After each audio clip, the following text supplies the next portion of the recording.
Morning और आप सभी को सुबह का नमस्कार। आज हम स्टैटिक जीके के 30 महत्वपूर्ण क्वेश्चन करेंगे और आशा है कि आपको ये क्लास बहुत ही अच्छी लगेगी। तो आइए शुरुआत करते हैं, हम ज़्यादा समय व्यर्थ नहीं करते। ठीक है, चलिए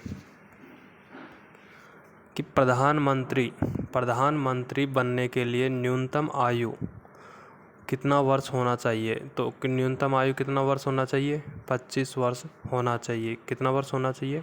25 वर्ष होना चाहिए। फिर आता है संसदीय शासन प्रणाली। संसदीय शासन प्रणाली सबसे पहले किस देश में लागू की गई थी? तो कहाँ पे लागू की गई थी? ब्रिटेन में लागू की गई थी। उसके बाद में आगे देखते हैं कि भारत के प्रधानमंत्री की नियुक्ति कौन करता है? भारत के प्रधानमंत्री की नियुक्ति कौन करता है? इसका राइट आंसर हो जाएगा राष्ट्रपति। कौन करता है? राष्ट्रपति करता है। योजना आयोग का अध्यक्ष कौन होता है? योजना आयोग का अध्यक्ष होता है जो भारत के प्रधानमंत्री होता है, वही कौन होता है? योजना आयोग का अध्यक्ष होता है। उसके बाद में आते हैं कि संघीय मंत्रिमंडल की बैठक का सभापति कौन होता है? संघीय मंत्रिमंडल की जो बैठक होती है उसका सभापति कौन होता है? उसका सभापति होता है प्रधानमंत्री होता है, प्राइम मिनिस्टर होता है। इसका सही आंसर हो जाएगा। आगे चलते हैं कि प्रधानमंत्री का कार्यकाल कितने वर्ष का होता है? प्रधानमंत्री का कार्यकाल कितने वर्ष का होता है? ये होता है 5 वर्ष के होता है। ठीक है, प्रधानमंत्री कार्यकाल कितना होता है? 5 वर्ष का होता है। प्रधानमंत्री पद से त्याग पत्र देने वाले पहले भारत के प्रधानमंत्री कौन है? मोरारजी देसाई है। कौन है? मोरारजी देसाई है। उसके बाद में आता है कि सबसे अधिक समय तक प्रधानमंत्री रहने वाले कौन थे? तो सबसे लंबे समय तक कौन रहे थे? पंडित जवाहरलाल नेहरू थे। उसके बाद में भारतीय संविधान के अनुसार तथ्यात्मक संप्रभुता किस व्यक्ति में नियत होती है? किस व्यक्ति में होती है? इसका राइट आंसर हो जाएगा प्रधानमंत्री में होती है। आगे चलते हैं। भारत के पहले प्रधानमंत्री कौन थे? तो भारत के पहले प्रधानमंत्री कौन थे? पंडित जवाहरलाल नेहरू थे। कौन थे? पंडित जवाहरलाल नेहरू थे।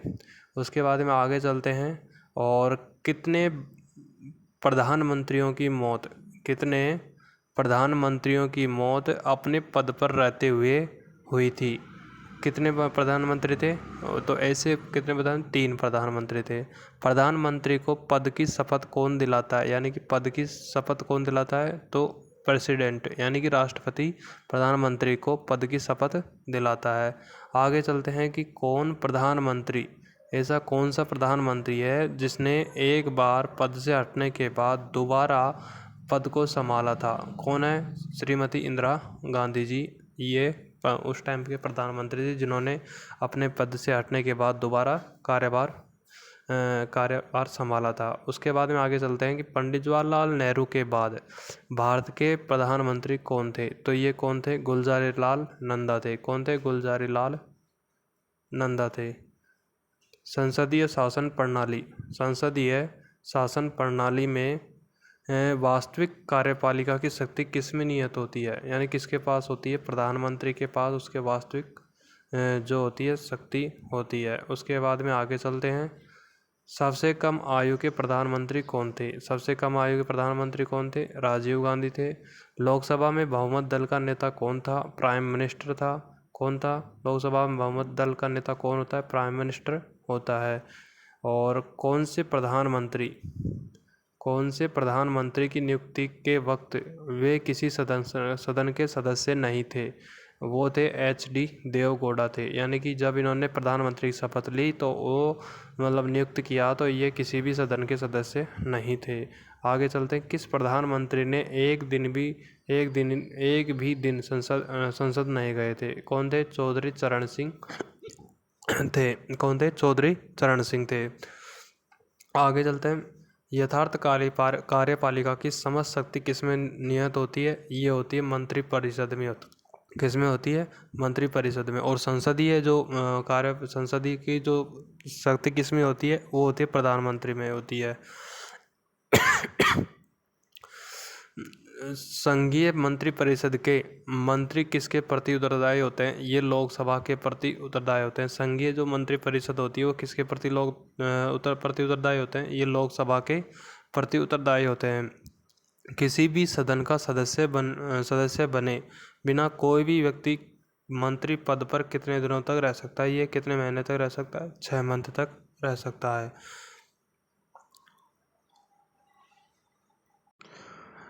संविधान के किस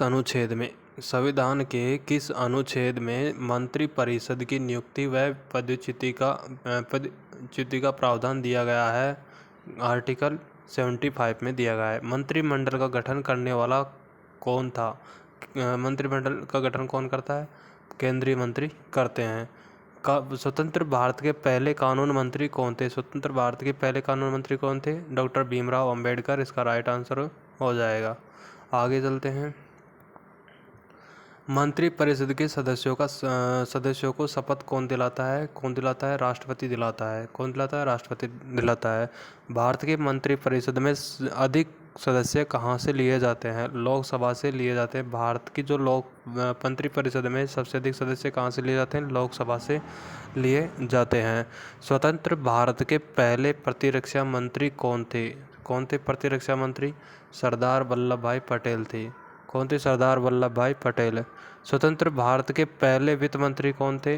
डॉक्टर जॉन मथाई थे। स्वतंत्र भारत के पहले वित्त मंत्री कौन थे? डॉक्टर जॉन मथाई थे। आगे चलते हैं। क्या राज्यसभा का सदस्य मंत्रिपरिषद का सदस्य हो सकता है? क्या राज्यसभा का सदस्य मंत्रिपरिषद का सदस्य हो सकता है? तो इसका राइट आंसर हो जाएगा हाँ। तो ये थे स्टैटिक जीके के 30 महत्वपूर्ण क्वेश्चन, और आशा करता हूँ आप सभी को अच्छे लगेंगे। और चैनल को लाइक करें, सब्सक्राइब करें। Thank you.